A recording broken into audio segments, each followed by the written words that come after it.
नमस्कार। मैं पीसीपी से डॉक्टर आसिफ बायो से, और आज मेरे साथ जुड़े हैं श्री राम कुमार सर बायो से। तो आज हम नीट एस्पायरेंट्स एंड साथ पेरेंट्स के लिए भी एक बहुत इन्फॉर्मेटिव गाइडेंस लेके आए हैं, जो नीट एस्पायरेंट के लिए काफ़ी ज़्यादा बेनिफिशियल हो सकती हैं। तो श्री राम सर, क्या ये पॉसिबल है कि किसी स्टूडेंट के कट ऑफ से भी कम मार्क्स हों और उस कंडीशन में उसको medical college, government medical college allot हो जाए? जी बिल्कुल सर, ये पॉसिबल है। एक स्पेशल कोटा है जिसको आईपी कोटा कहा जाता है, और अच्छा। इस कोटा के थ्रू पॉसिबिलिटी है कि जो नीट की कट ऑफ जाएगी उस कट ऑफ से कुछ मार्क्स कम, और मैं अगर प्रेडिक्शन करूं तो 30 से 40 नंबर कम मार्क्स में भी गवर्नमेंट मेडिकल कॉलेज मिल सकती है। तो इसका मतलब ये तो बहुत ज़्यादा इन्फॉर्मेटिव हो गया और बहुत ज़्यादा बेनिफिशियल हो गया स्टूडेंट्स के लिए कि अगर किसी स्टूडेंट के नीट में जो कट ऑफ रेंज है उससे भी कम मार्क्स हैं, तो उस कंडीशन में भी कुछ स्टूडेंट्स को government college, medical college allot हो सकती हैं। तो आज हम इसी पर चर्चा करेंगे, जो गवर्नमेंट एक स्पेशल कोटा प्रोवाइड करती है, आईपी कोटा, ईएसआईसी कोटा। तो हम आज इस पर डिस्कस करेंगे। तो श्री राम सर, सबसे पहले हम आपसे जानना चाहेंगे कि आज हम जो डिस्कस करने जा रहे हैं ईएसआईएस आईपी कोटा के बारे में, जो नीट एस्पायरेंट के लिए होता है गवर्नमेंट के थ्रू। तो आप थोड़ा सा इसको ब्रीफ में बच्चों को बताओगे कि भी ये क्या है और इसके क्या बेनिफिट्स हैं? जी बिल्कुल सर, जिस कोटा के बारे में हम बात कर रहे हैं उस कोटा का नाम है आईपी वोट कोटा, और ये जो कोटा है वो एक इंस्टीट्यूट प्रोवाइड करवाता है ईएसआईसी, जिसके बारे में आज अपने जानने वाले हैं। तो सर, ये ESIC and IP ward quota क्या है? सर, ये जो ईएसआईसी है ये एम्प्लॉयज स्टेट इंश्योरेंस कॉरपोरेशन के लिए स्टैंड करता है, और ये गवर्नमेंट बॉडी है। और ये जो गवर्नमेंट बॉडी है ये ऑर्गेनाइज्ड या प्राइवेट सेक्टर जो है उनके वर्कर्स के लिए काम करती है। और ये जो गवर्नमेंट बॉडी है ईएसआईसी, ये स्पेशल कोटा प्रोवाइड करवाती है जिसको हमने नाम दिया है insured person ward, IP ward quota. तो सर, ये जो ईएसआईसी जो कोटा है, जो आपने बताया कि एम्प्लॉयज स्टेट इंश्योरेंस कॉर्पोरेशन जो कोटा है, ये किन स्टूडेंट के लिए बेनिफिशियल हो सकता है? क्या ये सभी के लिए एलिजिबल है या कुछ स्टूडेंट्स के लिए ही एलिजिबल है? इसके बारे में थोड़ा सा हम बात कर लेंगे। जी, अभी इसके बारे में अपने बात करने वाले हैं, इसकी पूरी डिटेल्स हम डिस्कस करेंगे, और हम उन क्राइटेरिया के बारे में भी डिस्कस करेंगे कि कौन से एस्पायरेंट्स ऐसे हैं जो इसका फायदा उठा सकते हैं, और कौन से ऐसे पेरेंट्स हैं जो इसमें रजिस्टर करवा सकते हैं। इसके बारे में अपने डिटेल में बात करने वाले हैं। तो चलिए सर, हम आगे चलते हैं और सबसे फर्स्ट हम इसकी इम्पोर्टेंस जान लेते हैं कि जो ये आईपी वार्ड कोटा है, इसकी नीट एस्पायरेंट के लिए क्या इम्पोर्टेंस हैं। तो सर प्लीज़ आप थोड़ा सा बच्चों को इम्पोर्टेंस आप बता दोगे? जी सर, अपने बात कर रहे हैं ईएसआईसी एमबीबीएस नीट 2025 के रिगार्डिंग, जो आईपी कोटा के अंडर भरने वाली है। तो सर, जैसे मैं आपको बताना चाहूंगा यहाँ पे कि मान लीजिए इस साल जो नीट के लिए जनरल कैटेगरी की जो कट ऑफ है वो 550 रहने वाली है। तो मे बी पॉसिबल ऐसा हो सकता है कि कुछ बच्चों के लिए ये कट ऑफ जो है वो 520 रह जाए या 510 रह जाए। इस बात सेम कैटेगरी में। हाँ जी, सेम कैटेगरी में। और अगर जैसे दूसरी कैटेगरी की बात करें, जैसे आप मान लो ओबीसी के लिए कट ऑफ रहने वाली है 540, तो मे बी पॉसिबल ऐसे ही बच्चों के लिए आईपी वोर्ड कोटा के अंदर उनकी कट ऑफ 510 या 500 जा सकती है। तो इसका मतलब स्टूडेंट को डायरेक्ट 30 से 40 नंबर का फायदा हो सकता है इसमें। जी बिल्कुल। तो ये तो काफी ज्यादा अच्छा है। तो इसका मतलब नीट की इसकी जो कट ऑफ होती है वो जनरल कट ऑफ के कंपैरिजन में कम जाती है, 30 से 40 नंबर कम जी बिल्कुल सर, हमने यहाँ पे एक डेटा कलेक्ट भी किया है। पिछले साल 2024 की जब काउंसलिंग हुई थी, उस काउंसलिंग में जनरल कैटेगरी के एक बच्चे को अगर कॉलेज मिली है 18,000 से 20,000 लास्ट जो कॉलेज मिली है रैंक पे, और वहीं इस कोटा को जिन बच्चों को फायदा मिल रहा था उसको कॉलेज लास्ट 52,000 रैंक तक भी मिली। तो बहुत ही अच्छा हो गया बच्चों के लिए कि अगर किसी स्टूडेंट की 52,000 रैंक तक थी तो भी उसको जनरल कैटेगरी में जो है वो गवर्नमेंट कॉलेज मिली है। अच्छा सर, ये हम जो कोटे की बात कर रहे हैं तो यहाँ पर गवर्नमेंट कॉलेज अलॉट होगी या प्राइवेट कॉलेज अलॉट होगी? कहीं ऐसा तो नहीं है कि आप लो कट ऑफ पर जो है वो प्राइवेट मेडिकल कॉलेज दो और जिसमें बहुत ज़्यादा फीस हो, पेरेंट्स के लिए बहुत ज़्यादा एक्सपेंसिव हो जाए वो? कहीं ऐसा तो नहीं है सर? नहीं सर, बिल्कुल ऐसा नहीं है। बिल्कुल मिनिमल फीस रहेगी। जो बाकी जनरल जो आपके मेडिकल कॉलेजेस है, जो अच्छे मेडिकल कॉलेज है जिनमें जैसे फीस कम लगती है, तो इनकी भी जो फी रहेगी वो कम ही रहेगी। इसका मतलब यहाँ गवर्नमेंट मेडिकल कॉलेज ही अलॉट होगी जी जी बिल्कुल। और ये जो गवर्नमेंट कॉलेज है इनके बारे में कुछ स्पेशल बात और भी डिस्कस कर सकते हैं। ये हाई लेवल इंफ्रास्ट्रक्चर वाली है जिसको खुद गवर्नमेंट बेक करती है ऐसे कॉलेज को। और ये कॉलेज इसलिए भी इन बच्चों को लेने चाहिए क्योंकि ये इनके पेरेंट्स के स्ट्रगल से जुड़ी हुई है। उनका स्ट्रगल इसमें शामिल है, उसके बारे में आगे अपने डिस्कस करने वाले हैं कि कैसे ये पेरेंट्स के स्ट्रगल से रिलेटेड है। तो सर यहाँ पर हम सबसे पहले इसकी कट ऑफ के बारे में हम जान लेते हैं कि जो ESICS कोटा है, इस कोटे के अंडर जो है वो क्या कट ऑफ जाती हैं। तो हमने कुछ प्रीवियस डाटा, पास्ट ईयर के डाटा कलेक्ट किए हैं। तो यहाँ पर अगर हम उन डाटास के बेसिस पे बात करें तो सर प्लीज आप थोड़ा सा उसको एक्सप्लेन कर दोगे? सर बिल्कुल, देखिए यहाँ पे 2024 के लिए जो कट ऑफ हमें याद है कितनी गई है, जनरल कैटेगरी के बच्चे का जो सिलेक्शन हुआ है वो हुआ है 652 नंबर 650 नंबर पे। वहीं जिस बच्चे का कोटा ESIC IP में था उसको 622 नंबर पे भी कॉलेज मिल गई। और अभी अपने रैंक के बारे में बात भी की तो थी, 52,630 के आसपास पर में उसको कॉलेज मिल रही है। और ऐसा ही दूसरी कैटेगरी में भी है। जैसे OBC के बारे में बात करें तो OBC में 621 पे कॉलेज मिल गई थी, EWS में 620 पे मिल गई थी। वैसे ही SC और ST में भी कम मार्क्स पे कॉलेजेस मिल गई। मतलब ST में अगर किसी बच्चे की ऑल इंडिया रैंक 6,10,260 थी, जिसमें बच्चा सपने पे भी नहीं सोच सकता कि मुझे गवर्नमेंट कॉलेज मिलेगी, उस रैंक पर भी बच्चे को यहाँ गवर्नमेंट कॉलेज अलॉट हो रही है। इसी के बारे में तो सर आज अपने डिस्कस करने वाले हैं कि कैसे ये मेडिकल कॉलेज कुछ स्पेशल बच्चों को मिल सकती है। तो सर ये तो बच्चों के लिए बहुत ही ज्यादा इंफॉर्मेटिव जो है वो गाइडेंस हो गई। तो मैं सभी जो है वो नीट एस्पायरेंट्स और पेरेंट्स से रिक्वेस्ट करूंगा कि आप इस वीडियो को लास्ट तक देखते रहिए, जिसमें आपको काफी ज्यादा इंफॉर्मेशन जो है वो आपको आज मिलने वाली है। तो ये सर जो कट ऑफ का ट्रेंड है ये केवल पिछले साल के लिए नहीं रहा। अच्छा। पिछले आप सालों के लिए देखोगे, 23 के लिए, 22 के लिए, 21 के लिए, 20 के लिए, तो हर सभी साल में ऐसा ही हुआ है और उम्मीद है कि इस साल भी ऐसा ही होगा। पर उस चीज के लिए कुछ स्पेशल एलिजिबिलिटीज है जिनके बारे में अभी अपने डिस्कस करेंगे। तो सर सबसे पहले तो हम कॉलेज की ही बात कर लेते हैं। हो सकता है अभी तक कई स्टूडेंट और पेरेंट्स के दिमाग में आ रहा होगा कि इतनी कम कट ऑफ पर जो है वो अगर कॉलेज अलॉट हो रही है तो कहीं ऐसा तो नहीं है कि आप प्राइवेट कॉलेज गवर्नमेंट अलॉट हो रही है। तो ऐसा नहीं है, आप लिस्ट देख सकते हैं। ये ESIC के अंडर आने वाली कुछ कॉलेज हैं इंडिया में। टोटल यहाँ पर 11 कॉलेज जो है वो अभी रन कर रही है इंडिया में, ऑल ओवर इंडिया। और बाकी अदर कॉलेज जो है वो आने वाले इन फ्यूचर जो है वो ओपन होने वाली है। सर यहाँ पे जो टोटल MBBS सीट ये प्रोवाइड करवा रहा है ये कोटा वो ऑलमोस्ट 470 है। इसके साथ ही BDS की सीट भी यहाँ पे प्रोवाइड करवाई जाती है जो ऑलमोस्ट 30 सीट है। इसके अलावा BSc नर्सिंग की भी कुछ सीट जो है ये कोटा प्रोवाइड करवाता है। और जैसे आपने कहा कि ये कॉलेजेस जो है वो इंफ्रास्ट्रक्चर बहुत बढ़िया है और वास्तव में टॉप कॉलेजेस में आती है। जैसे यहाँ हमने एक कॉलेज का नाम मेंशन किया है, फरीदाबाद की ये कॉलेज है हरियाणा लोकेशन के अंदर। और ये सर हरियाणा की टॉप मोस्ट कॉलेजेस में से एक कॉलेज है जी। इसी तरह से राजस्थान में भी जो है वो यहाँ पर अलवर में ESICS मेडिकल कॉलेज हैं तो ऐसा नहीं है कि इसके थ्रू आपको प्राइवेट मेडिकल कॉलेज अलॉट होता है।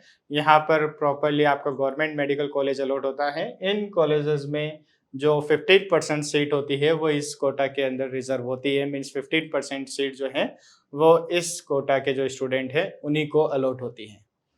तो ये कॉलेज की लिस्ट जो है वो आप देख सकते हो कि सभी ऑलमोस्ट जो है वो इंडिया के मोस्ट ऑफ दी अच्छे स्टेट जो हैं वहाँ से, हर एक स्टेट से कॉलेज है। हरियाणा हो या वेस्ट बंगाल हो, तमिलनाडु हो, कर्नाटक हो, तेलंगाना हो, तमिलनाडु हो, पटना बिहार हो, हिमाचल प्रदेश हो, केरला हो, राजस्थान हो। और आने वाले समय में और भी मेडिकल कॉलेज जो है वो गवर्नमेंट इसके अंडर जो है वो लाने जा रही है। अब सर सबसे पहले हम बात करते हैं कि हम ESIC रजिस्ट्रेशन कैसे कर सकते हैं। कोई भी स्टूडेंट या पेरेंट्स अगर ये रजिस्ट्रेशन करना चाहता है तो वो सर कैसे कर सकता है, उसके क्या क्राइटेरिया हैं, क्या एलिजिबिलिटी है, थोड़ा सा इस पर आप फोकस करोगे सर? जी बिल्कुल सर। अपने अगर बात करें क्या कोई स्टूडेंट, कोई नीट एस्पायरेंट या उनके पेरेंट्स क्या ESIC के लिए रजिस्टर करवा सकते हैं, तो नहीं। अच्छा। वो खुद से इसके लिए रजिस्टर नहीं करवा सकते। कोई कंपनी जहां पे इन बच्चों के, इन एस्पायरेंट्स के पेरेंट्स काम कर रहे हैं, तो वो कंपनी ऐसा कर सकते हैं। जैसे यहाँ पे एक सवाल बच्चों का ये हो सकता है कि क्या कोई फार्मर है वो क्या रजिस्ट्रेशन करवा सकता है? हाँ, या कोई एक ठेले वाला जो है वो सकता है? रजिस्टर करवा सकता है? नहीं, ऐसा नहीं है।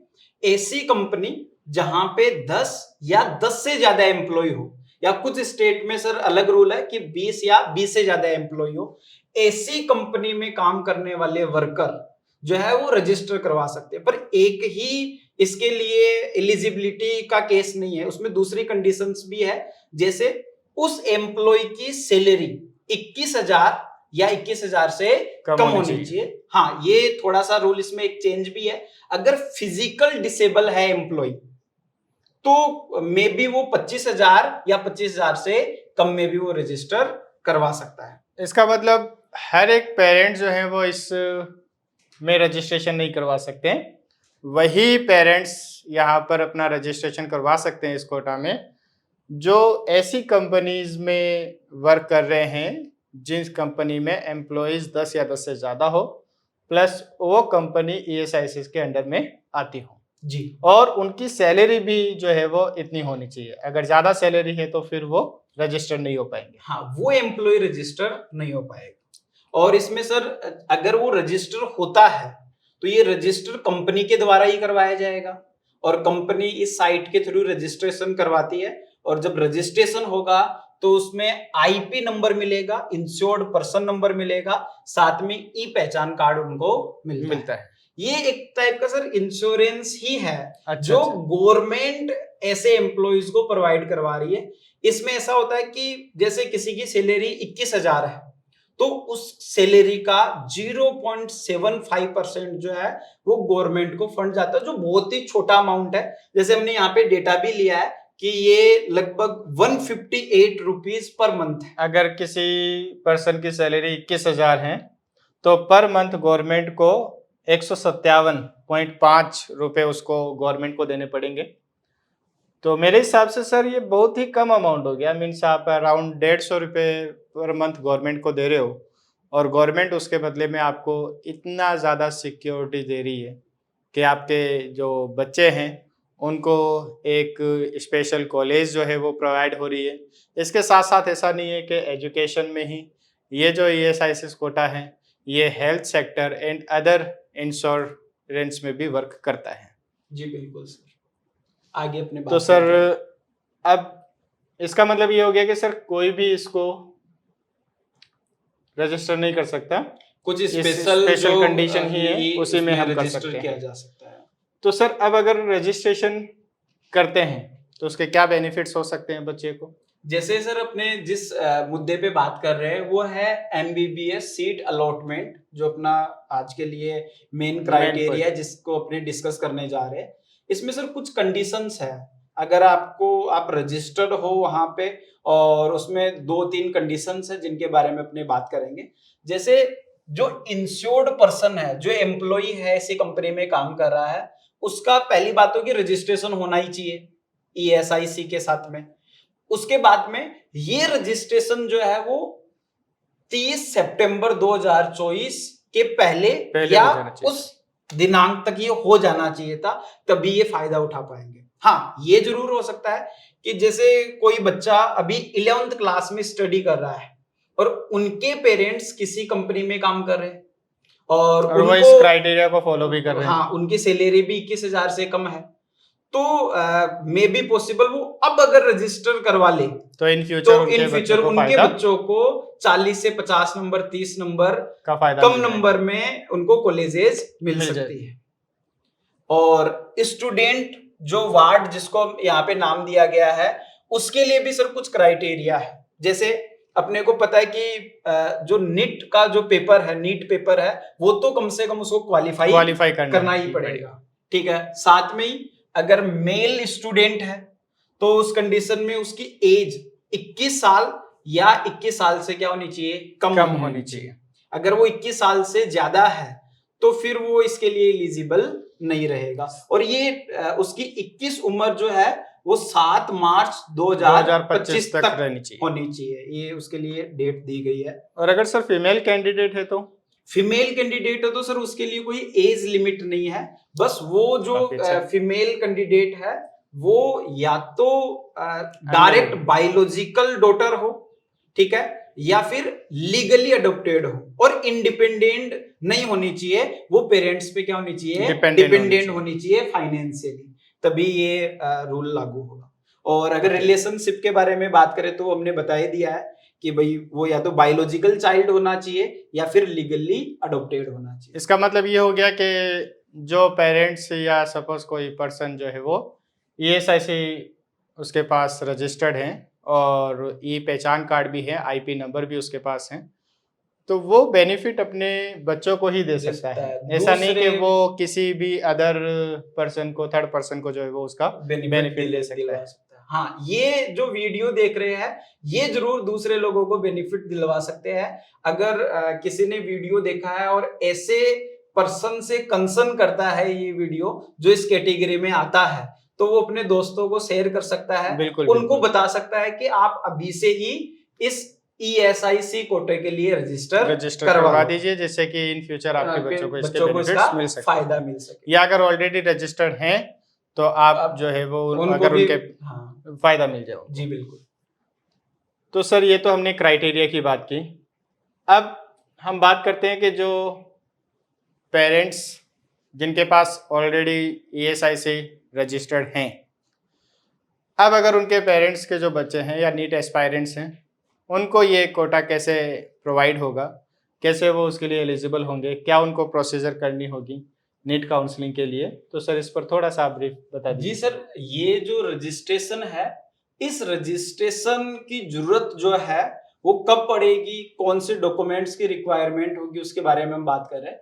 हम बात कर रहे हैं कि जब काउंसलिंग होगी, जब कॉलेज अलॉटमेंट की काउंसलिंग होगी, उस टाइम पे जो एग्जाम से रिलेटेड कुछ डॉक्यूमेंट्स थे, जैसे एडमिट कार्ड, स्कोर कार्ड, जो फोटो है वो तो चाहिए, वो तो उसको चाहिए काउंसलिंग में। उसके अलावा अगर इस कोटा से अगर अप्लाई किया है तो ई पहचान कार्ड जो उनके पेरेंट्स का है, जो इंश्योर्ड पर्सन का जो ई पहचान कार्ड है वो भी चाहिएगा, साथ में ही IP वोट सर्टिफिकेट चाहिएगा।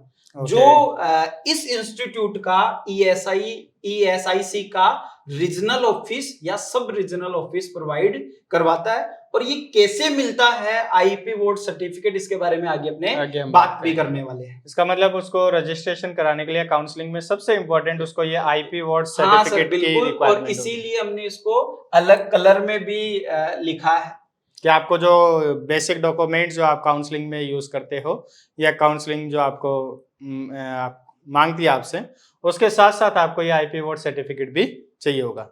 तो ये IP वोट सर्टिफिकेट आप कैसे जो है वो प्राप्त कर सकते हो, उसके बारे में अभी हम बात करेंगे। इसके अलावा कुछ डॉक्यूमेंट्स और भी उसको चाहिए होंगे जो रेगुलर डॉक्यूमेंट्स है MCC की काउंसलिंग के टाइम पे चाहिए। आधार कार्ड है, बर्थ सर्टिफिकेट है या कास्ट सर्टिफिकेट है, ये सब चाहिए सर। इसमें एक चीज इंपॉर्टेंट और है, जैसे कोई बच्चा ST का है तो वो अपना ST कोटा तो क्लेम कर ही सकता है, साथ में में ही वो आईपी कोटा भी, मानी ये दोनों कोटा है एक साथ में एप्लीकेबल है। हाँ, तो अगर किसी एस्पायरेंट को ये कंफ्यूजन हो कि सर अगर मैं ये कोटा कोटा काम में लगा लूंगा दूंगा तो क्या मेरा वो कोटा काम में ओबीसी आएगा कि या नहीं आएगा, एसटी हाँ, कोटा या ईडब्ल्यूएस कोटा मेरा काम में आएगा आएगा कि नहीं, तो तो दोनों कोटा लग सकते हैं। साथ में अगर काम आ कोई सकते हैं। बच्चा ईडब्ल्यूएस में है तो वो ईडब्ल्यूएस सर्टिफिकेट भी लगा सकता है, जिससे कि उसको उसका बेनिफिट मिलेगा।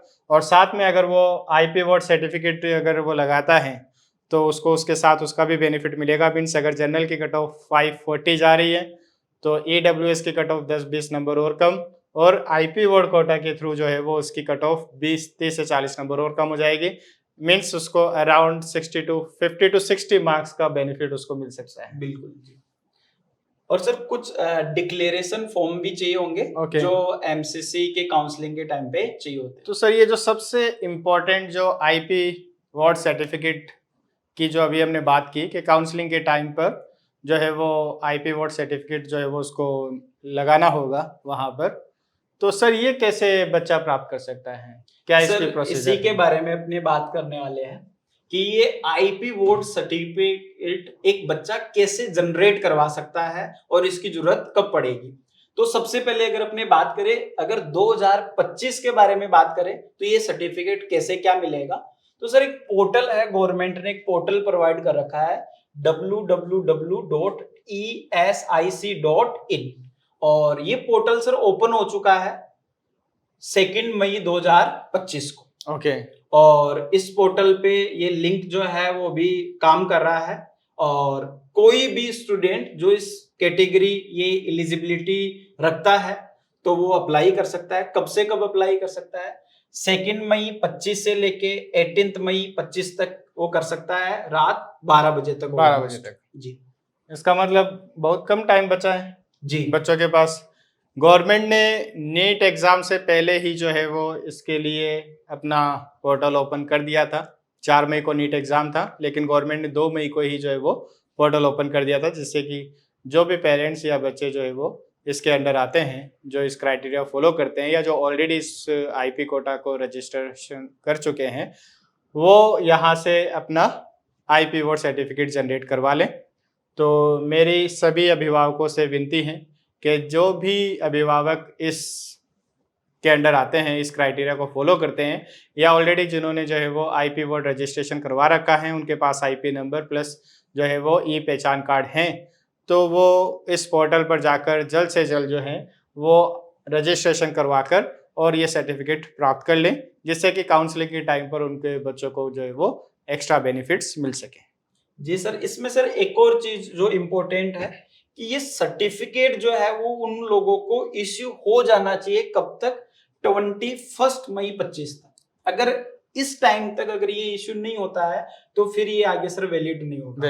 और ये जो सर्टिफिकेट दिया जाएगा वो रीजनल ऑफिस या सब रीजनल ऑफिस जो ESIC का है उसके द्वारा दिया जाता है। तो आपको ऑफलाइन यहाँ पे कुछ नहीं करना है, ये सारा काम ऑनलाइन होने वाला है। मीन्स बच्चा अगर यहाँ पर जाकर 18 मई तक ऑनलाइन वो अपना रजिस्ट्रेशन करवा देता है तो उसको जो है वो 21 मई से पहले जो है वो सर्टिफिकेट वहां से प्रोवाइड हो जाएगा। तो आपको वो सर्टिफिकेट वहां से प्राप्त करना है और काउंसलिंग के टाइम पर जो है वो आप उसको अप्लाई करके जो है वो एक्स्ट्रा बेनिफिट्स ले सकते हो कट ऑफ में। जी सर।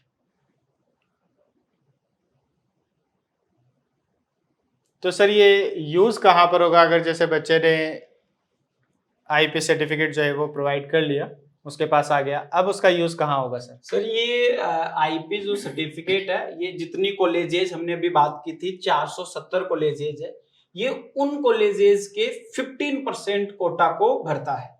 इसको हम बोल रहे 15% ESIC आईपी कोटा। और ये सर्टिफिकेट 2 टाइम उनके काम आएगा। कब कब काम आएगा? एक तो जब वो एमसीसी के थ्रू, मेडिकल काउंसलिंग के थ्रू जब वो काउंसलिंग करवा रहे होंगे उस टाइम पे उनको ऑनलाइन यूज होगा। इसके जो रजिस्ट्रेशन नंबर है वो वहां पे उनको दिए जाएंगे। साथ में अगर कॉलेज अलॉट हुई उनको, अगर सारे डॉक्यूमेंट्स रहे और उन्होंने कट ऑफ को पास किया है, उस कंडीशन में अगर उनको कॉलेज अलॉट हुई तो अलॉट होने पे रिपोर्टिंग के टाइम पे जब वो कॉलेज में फर्स्ट टाइम रिपोर्ट करने जाएंगे तब भी फिजिकल वेरिफिकेशन इसका हो बिल्कुल। सकता है। तो वो आपको फिजिकली वहाँ पर प्रूफ आपको देना पड़ेगा जी। और उसके बाद जो है वो वहाँ पर उसको कॉलेज अलॉट हो जाएगी और आपका जो बच्चा है या नीट एस्पायरेंट है वो एक अच्छी मेडिकल कॉलेज में पहुँच जाएगा। तो ये सर काफ़ी ज़्यादा इन्फॉर्मेटिव मुझे इन्फॉर्मेशन लगी बच्चों के रिगार्डिंग कि अगर किसी स्टूडेंट के अभिभावक इस क्राइटेरिया को फॉलो करते हैं या जिन्होंने ऑलरेडी जो है वो इस ESIC में रजिस्ट्रेशन करवा रखा है और उनके पास IP नंबर प्लस पहचान कार्ड हैं, तो वो अभी जाकर जो है वो इस पोर्टल के थ्रू अपना रजिस्ट्रेशन करवा कर और सर्टिफिकेट यहाँ से प्राप्त कर लें। कहीं ऐसा नहीं हो कि आपने जो है वो रजिस्ट्रेशन तो करवा रखा है बट आप 18 मई तक आप रजिस्ट्रेशन या जो है वो यहाँ पर रजिस्ट्रेशन नहीं करवाते और आपको सर्टिफिकेट प्रोवाइड नहीं होता, तो उसका बेनिफिट फिर आप आगे काउंसलिंग में नहीं उठा पाओगे। सर इसमें एक चीज और अपने जो पहले भी मेंशन किए, एक बार फिर अपने अभिभावकों को बता देना चाहते हैं कि ऐसे पेरेंट्स या ऐसे एस्पायरेंट्स जिनको इसका नॉलेज नहीं है परंतु इसका फायदा वो उठा सकते हैं, तो अभी भी कुछ पेरेंट्स जो है उनके साथ में अगर ये वीडियो शेयर की जाए तो हो सकता है कि वो अभी रजिस्ट्रेशन करवा ले, तो आने वाले 2-4 साल में उनके बच्चों को फायदा मिल सकता है। अब जैसे कोई बच्चा 11th क्लास में पढ़ रहा है, 9th क्लास में पढ़ रहा है, 10th क्लास में पढ़ रहा है, तो आगे चल के उनको ये फायदा मिल सकता है, तो उनको भी ये वीडियो शेयर की जानी चाहिए। बिल्कुल बिल्कुल। तो मैं तो यही कहूँगा कि आप सभी लोग जो है वो इस वीडियो को ज़्यादा से ज़्यादा शेयर कीजिए, जिससे कि जो है वो जो भी पेरेंट्स हैं जो इस क्राइटेरिया में आते हैं उनको जो है वो इनके बेनिफिट्स मिल सकें। गवर्नमेंट ऐसी कई स्कीम लेके आती है, गवर्नमेंट ऐसे कई कोटा प्रोवाइड करती हैं, गवर्नमेंट ऐसे कई बेनिफिट्स आपको प्रोवाइड करती हैं जिसमें हम लैक ऑफ नॉलेज की वजह से हम उनको बेनिफिट्स नहीं ले पाते हैं। तो PCP ऐसे ही नॉलेजफुल वीडियोस के साथ आपके साथ बनी रहेगी जिससे कि नीट एस्पायरेंट को ज़्यादा से ज़्यादा जो है वो बेनिफिट मिल सके।